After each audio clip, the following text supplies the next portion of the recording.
Գարնան նախաշեմին Երևանը ռմբակոծվել է, թվում է ոչ,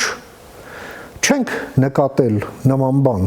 սակայն նկատել ենք, թե ինչ խայտառակ վիճակում է Երևանում ասֆալտը քաղաքի տարբեր հատվածներում։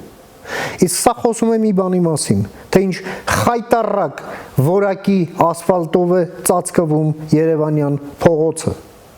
եւ ինչ խայտառակ մակարդակի ասֆալտապատման աշխատանքներն իրականացվում։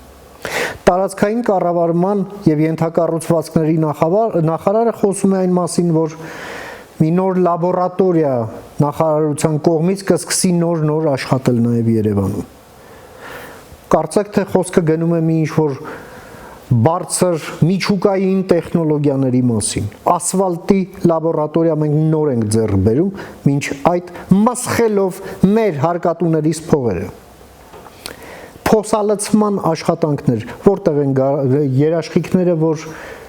հաջորդ գարնանը մենք չենք ունենա նույն պատկերը։ Լաբորատորիան կփրկի մեզ, եթե վերաբերմունքն այսպիսին է եւ պետական վերահսկողությունն է այս խայտառակ մակարդակի։ Երբ մենք հանդուրժում ենք, որ մեր փողերի գլխին քար են գցում, իսկ սա նշանակում է մի բան. Հայաստանում պետք է գործեն հստակ եվրոպական ստանդարտներ, ինչ է նշանակում ասֆալտ։ Պետք է գործեն ստանդարտներ, երբ են ընդունվում ասֆալտապատման աշխատանքները, որ պարագայում, եւ երբ է որ չեն ընդունվում, այդ շեմը պետք է լինի եվրոպական, որտեղ տասնամյակներով փողոցները չեն քանդվում